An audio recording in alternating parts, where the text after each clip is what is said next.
if you're meeting someone for the first time, you should go beyond your professional title while introducing yourself. Ensure the details you include are relevant to the situation. For example, add a line about what your contribution to the project is, or your focus in the workplace, or the reason you're attending that meeting, right? So if Arunima were to go and attend a meeting with one of our corporate clients, she'd probably say, hi, I'm Arunima Kamat. I'm a content manager for this project. So I'll be the one designing your training modules, right? So this is the way she'd go about introducing herself if she's in a meeting with one of our corporate clients. So they're clear as to what her profile is. They're clear that she's there because she's doing that project, and she's given another line which basically tells her about what exactly she's doing in that particular setting, which is she's going to be the one designing the training modules, right? So that's what you do when you are introducing yourself to somebody. Now when you're introducing others, okay, now pay very close attention here. The lesser ranking person is always introduced to the higher ranking person. The rank refers to their professional seniority regardless of age and gender, right?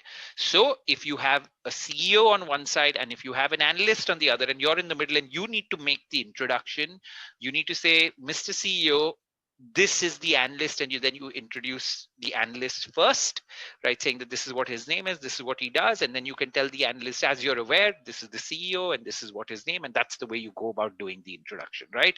So you introduce the lesser ranking person is always introduced to the higher ranking persons. The analyst will be introduced to the CEO.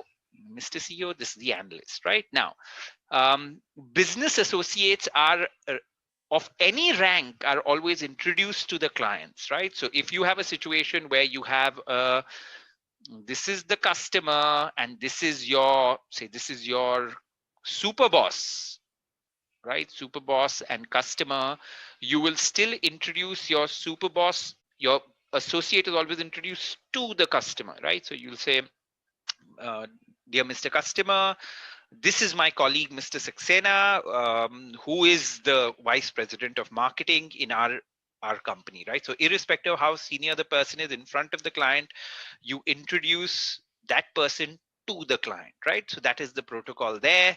And use courteous language like I'd like to introduce, may I introduce, I'd like you to meet. So be courteous when you're doing those introductions, right? In a slightly more informal business setting, if you are to introduce somebody, if you're at a conference or a networking event, and if you're with one of your colleagues, a good way to often introduce people is to say something positive about each person that you're introducing if you know both of them, right? So that's what you're supposed to do. So if it's Arunima that I'm introducing to somebody, I'll say, hi, this is Arunima. She works as a senior learning consultant at Work Better Training, and we worked together for 4 years, and Arunima is one of the best people at creating learning content when it comes to the subject of soft skills, right? So she's one of the best, and then I can introduce the other person positively as well with some kind of, I wouldn't say false flattery. False flattery never works, but something good about that person or something good about that person. So that kind of sparks off a conversation between those two people, which is something that you want to do when you introduce two people to each other, right? So if it's another person, I could say something on the workplace, and I could also say that, okay, and this person is also is somebody that loves traveling and travels immensely, if I know that person, right? And this is a slightly informal business setting, so if I want the two of them to start talking, getting along, just sharing another tidbit about each one of them will help even beyond work, right? So that's what you can do while introducing others, right?